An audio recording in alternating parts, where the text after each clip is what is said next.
Cairo, city of the pharaohs, metropolis of the Nile, the heart of Egypt. This is where dynasties rose, where pyramids grew, where for thousands of years the life of the entire country pulsed. But the 21st century hasn't spared this metropolis. Cairo has burst at the seams. More than 20 million inhabitants, streets permanently jammed, smog that chokes your lungs, and chaos that may be exotic for a tourist, but for residents is a daily torment. It's a city that long ago stopped being a space and became a labyrinth. For years, Egypt has been searching for a way out of this dead end. How to break free from the vicious circle of overpopulation, poverty, and urban planning nightmares. And finally, an idea appeared. Radical, monumental, bold, build a new capital, not next to Cairo, not in its shadow, but from scratch, in the desert, several dozen kilometers away. A city of the future that is meant to be the symbol of a new Egypt. That's how the new administrative capital was born. In glossy brochures, it looks like a vision from a science fiction movie. Skyscrapers, the tallest tower in Africa, the iconic tower, wide boulevards, parks, luxury districts, headquarters of ministries, embassies, and corporations. A city meant to show the world that Egypt doesn't only look back to pyramids and temples, but also forward towards a futuristic metropolis. Officially, it's about development. In practice, also about escape, because Cairo can no longer be saved. Instead of fixing it, the elites prefer to move out, to a place where every meter, every building, and every cable in the ground can be planned from scratch. To a city that will be sterile, orderly, and, in theory, modern. But questions hang in the air like dust over the Nile. Who will really live there? Will an ordinary Egyptian whose salary doesn't cover rent in Cairo find a place in the luxury apartments of the new capital? Or will it become a fortress for the elite, the military, and business, an inaccessible island of wealth in a sea of poverty? The new administrative capital is a project that fascinates and unsettles. It's a promise of the future and, at the same time, a fear that Egypt is building another ghost city. It's an escape from chaos, but also a symbol of the unwillingness to face the real problems of old Cairo. Just as the pharaohs built pyramids to prove their power, today Egypt's rulers are building a city meant to become the monument of the 21st century. But will this capital truly live, or will it become just another monument? This time not of stone, but of concrete, glass, and debt. Egypt's new administrative capital is rising like a dream that has slipped out of control. Official visualizations look like a trailer for a film about the future. Glass skyscrapers, wide boulevards immersed in greenery, modern business centers and housing estates where every building looks like a project from Dubai or Shanghai. But this dream is being built in the desert, several dozen kilometers from Old Cairo, and it has the ambition to completely replace the historical capital. The symbol of that ambition is the iconic tower, a giant over 380 meters high, the tallest skyscraper in all of Africa. Its silhouette dominates the desert horizon, reminding everyone that Egypt once again wants to be the continent's leader. Not pyramids, not the Nile, but that tower is supposed to be the flagship of a modern state. Around it, ministries and embassies are rising. Egypt's authorities decided to move the entire administrative heart of the country, the government, parliament, state institutions, from crowded, suffocating Cairo to a sterile, freshly designed metropolis. It's as if someone had taken all the political nerves from one city and transplanted them into an artificial organism programmed from the ground up. The city is also meant to be a business hub. Commercial districts, conference centers, luxury apartments, and hotels are being built here.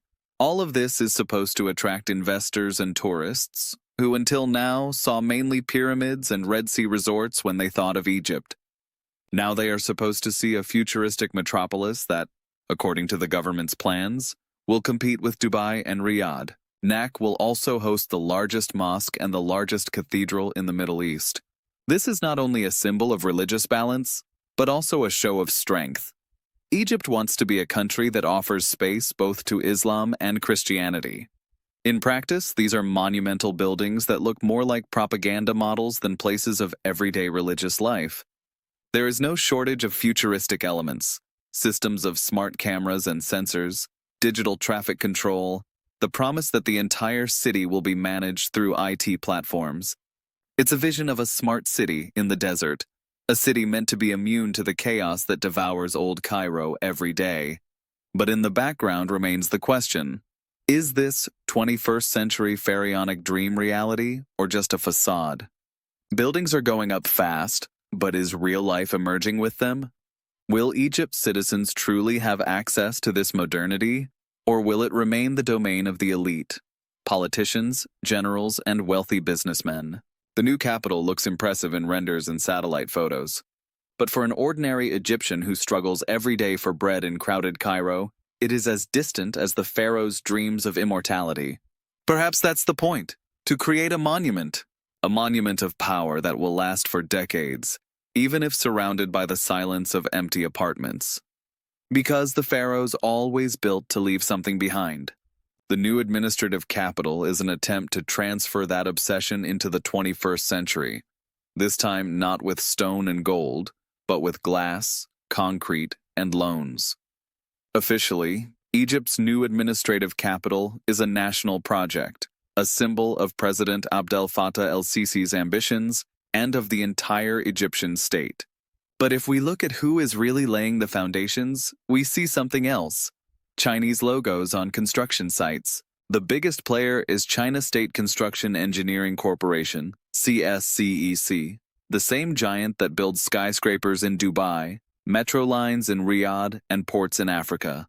It is CSCEC that is building the iconic tower and the entire business district of the new capital.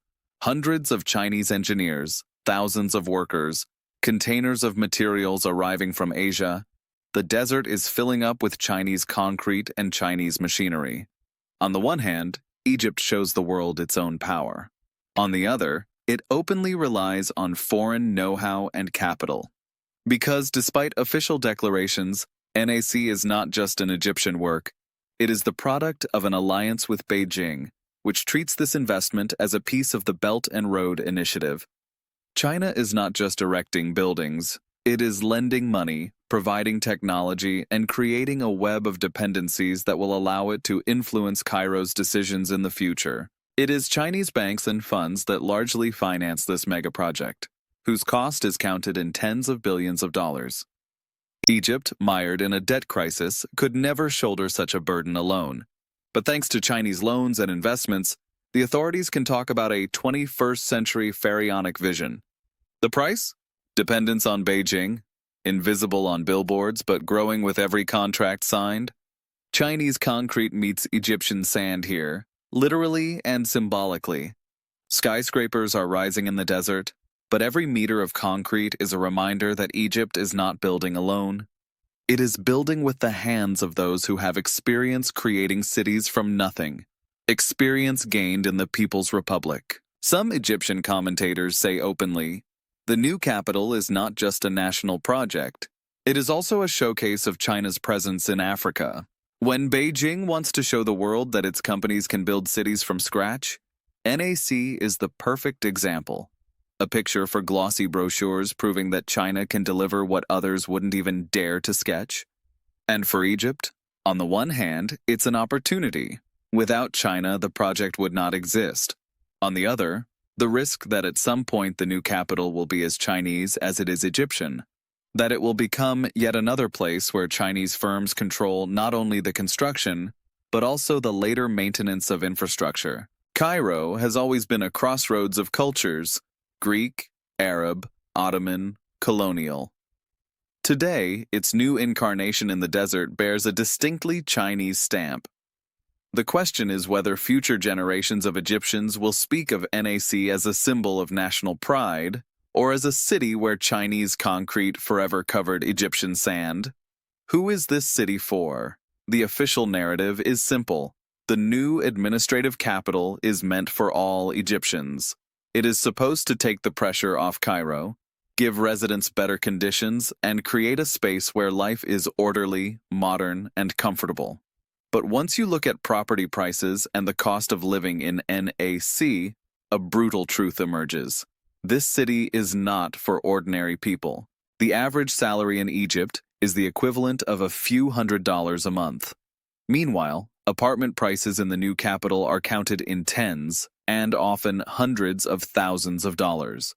Sums absolutely out of reach for a typical Cairene. For people living in cramped neighborhoods of Giza or Shubra, the new capital is no dream. It's a fiction you see on billboards. The true residents are meant to be the elites, high-ranking civil servants, military officers, businessmen tied to the regime. Add diplomats and foreign investors. NAC is not a city for every Egyptian. It is a fortress of the elite, where every apartment block, every office tower, and every shop is designed with those in mind who have money and access to the system. And here comes a risk familiar to many countries that build megaprojects: a ghost city. Around the world, there are countless examples of giant investments that were supposed to teem with life, but in reality stand empty, from China's Ordos to Quilamba in Angola. Empty apartments no one buys, streets no one walks, shopping malls echoing with silence. In NAC, this scenario is more than possible. Because if an average Egyptian cannot afford to live there, and the elite is not numerous enough to fill whole districts, who will stroll along those wide boulevards? Who will occupy all the office buildings? Who will make the city truly come alive? The authorities respond, it's a matter of time. They claim that as the economy grows and people become wealthier, they will gradually move to the new capital. That over time it will become the real center of Egypt's life. But critics ask, can a country burdened with economic crisis, inflation, and unemployment really generate enough people able to inhabit a city built on a futuristic sci-fi scale? For many Egyptians, NAC has already become a symbol of inequality. Because when millions live in poverty, struggling for basic goods, the government spends billions on glass towers in the desert. This is not the escape from Cairo of an entire nation. It's the escape of an elite that wants to live in a world cut off from everyday Egyptian reality. And that is why the question, who is this city for, becomes fundamental. Is NAC a national project, or rather a luxury enclave that an ordinary Egyptian will never enter? Will it be a living metropolis or an empty monument to power? The new capital was supposed to be an answer to Cairo's problems. So far, it looks more like an escape from them. And cities built as an escape from their own people rarely become true capitals. Cairo, a city that for millennia was the heart of Egypt. A city where pharaohs, caliphs, and kings built their temples, palaces, and mosques. Today, one of the largest, most chaotic urban organisms in the world. And it is this city that is being cast into the shadow of the new capital.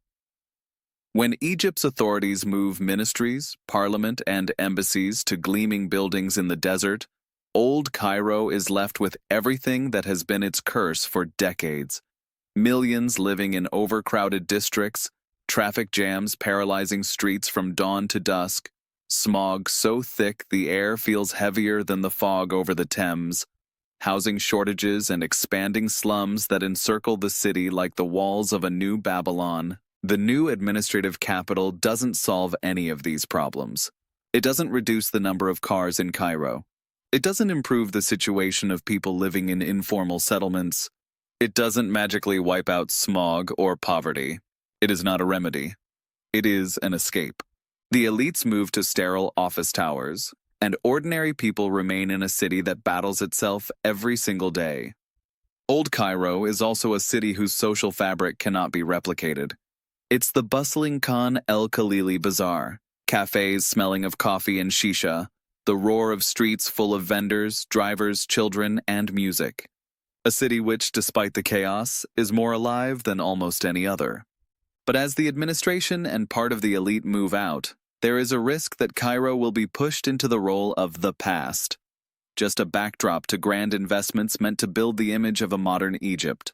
The problem is that without solving Cairo's issues, The new capital will be nothing but an illusion. You cannot pretend that the real Egypt equals skyscrapers in the desert when 20 million people live in a cramped city on the Nile. The contrast between Enak and Cairo is like split personality. On one side, a dream of modernity. On the other, the reality of poverty and chaos. Some Egyptians say that the new capital is a state within a state, an enclave for the elites, insulated from ordinary people's problems. And old Cairo is becoming more and more a symbol of everything the government can't or won't fix. There is a sad irony in this story. Because Cairo, the beating heart of Egypt for millennia, is left alone in the 21st century, with problems that crush it more each day. The new capital may become the country's showpiece in brochures and conferences. But if old Cairo keeps drowning in chaos, the world will remember Egypt not for its gleaming towers, but for the daily struggle of people in a city that never got its rescue. Egypt has always had an obsession with eternity. The pharaohs built pyramids, temples, and tombs meant to last thousands of years. In Giza, Luxor, or the Valley of the Kings, stone became a tool of immortality. Every ruler wanted to leave a monument behind, something that proved his reign did not end with his death. Today, history has come full circle. Instead of stone pyramids, the Egyptian authorities are building pyramids made of glass and concrete. The new administrative capital is exactly such a modern monument. Skyscrapers instead of pyramids, the iconic tower instead of the pyramid of Cheops, luxury boulevards instead of avenues of sphinxes. Everything bigger, taller, more modern. But the logic remains the same. Leave a mark that will outlast the era. The question is whether these new pyramids will truly endure. Stone has survived thousands of years, through desert erosion and history's chaos.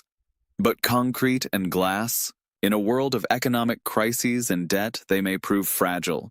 Pyramids were built for people who believed the pharaoh would become a god. The new capital is being built for elites who believe reality can be cheated with numbers and loans. There is an irony here. The ancient pyramids, though monumental, had a simple purpose: to ensure life after death. The modern towers of NAC are meant to ensure life here and now, but only for the chosen few. Pyramids were built by thousands of laborers mobilized by the entire state. NAC is rising on debt and Chinese engineering. The goal has changed, but the mechanism, building monumental symbols, remains the same. Some Egyptians see NAC as the contemporary equivalent of the pyramids, not because they are proud of it, but because they recognize the same gesture, an enormous effort of the whole country, directed not at improving people's lives, but at building a symbol of power. In antiquity, the symbol was a pyramid. Today, it's the iconic tower. History has taught us one thing: the pyramids survived, but the pharaohs are gone. Perhaps it will be the same with the new capital. The buildings may remain as a monument to ambition and debt, but those who built them will long since have vanished from the pages of history. And the ordinary Egyptian, just like in the time of the pharaohs, will remain just a worker in the shadow of a grand project that was never meant for him. When we look at Egypt's new administrative capital, it's hard not to think of China. There, in the last decades, dozens of new cities have sprung up, built with great flourish, with wide boulevards, apartment blocks, business districts, and at the same time, lacking residents. The best-known example is Ordos Kangbashi in Inner Mongolia. Built as a symbol of modern China, it was meant to house hundreds of thousands of people. Skyscrapers, monumental squares, and luxury apartments were constructed. Then it turned out that no one could afford to live there. To this day, Ordos is called a ghost city. Buses run almost empty, and lights switch on in only a handful of apartments. There are many similar examples in China, from Tianducheng, with its replica of the Eiffel Tower, to Zhengdong New District, which for years glowed with emptiness. These are cities built as symbols of power and development that never became places of life, but rather displays of the authorities' ambition. That is precisely why so many experts look at NAC with concern. The pattern is the same: a massive project, huge investments, prestige and propaganda, but no real plan for how to populate the space. In Egypt, as in China, the gap between housing prices and ordinary people's incomes is enormous. That means a real risk that new apartments will stand empty. On top of that, the same mechanism appears in both cases.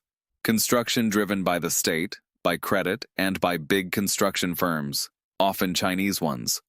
And so, NAC, built with the help of CSCEC, looks not only like an Egyptian project. It looks like a copy of Chinese ghost cities transplanted to the Nile. So, will the new capital truly become a Cairo of the future? Or rather, another Ordos? A city from glossy brochures where footsteps echo along empty boulevards? The answer to that question will decide whether NAC becomes a symbol of Egypt's renewal, or a monument to the same megalomania that turned dozens of Chinese cities into shells before they were ever truly born. Because if China's experience teaches us anything, it's that building a city is not the problem. The problem is filling it with people. And without people, even the most monumental projects remain only scenery.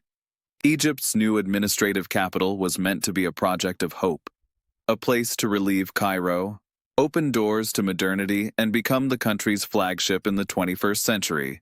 But when we look closer, we see not only an ambitious project, but also a risk that NAC will join the long list of cities that were built on paper and in concrete, but never came to life. China's Ordos, Angola's Kalamba, dozens of empty districts in Zhengzhou, Tianjin, or Hohhot, all were built as monuments to development. All were meant to be centers of life and innovation, and all showed that building a city is one thing, but making people want to live in it is a completely different story. NAC fits this pattern almost perfectly. Glass towers, monumental squares, enormous mosques and cathedrals all look impressive. But behind the scenes lies emptiness. An average Egyptian cannot afford an apartment in the new capital, and the daily life of millions still plays out in suffocating, overcrowded Cairo. The elite flee into the desert, and the rest of the country is left alone with its problems. That makes NAC something more than just an Egyptian investment. It is a fragment of a bigger puzzle, the Belt and Road Initiative, in which China exports not only its construction companies, but its entire urban development model. Fast building, huge loans, monumental projects. Sometimes it ends in success, sometimes in a ghost city. You could say that Egypt's new capital is not just a local story. It's part of a global trend where megaprojects become monuments to ambition, and often, monuments to illusion. For some, it is a symbol of the future. For others, proof that the world still builds 21st century pyramids. Impressive, but detached from everyday life. Will NAC throb with life, or will it become another Ordos? Will it be the flagship of a modern Egypt, or a desert museum of ambition? The future will answer those questions. But one thing is already clear. The story of the new administrative capital doesn't end in Egypt. It is a story about how concrete, politics, and dreams create cities that can be either gateways to the future or decorations without a soul. And that is precisely why this topic belongs to a broader tale of the Silk Road. Because what is happening on the desert outside Cairo is not an exception. It is an echo of a global game over the future, a game in which monuments, not people, too often come out on top.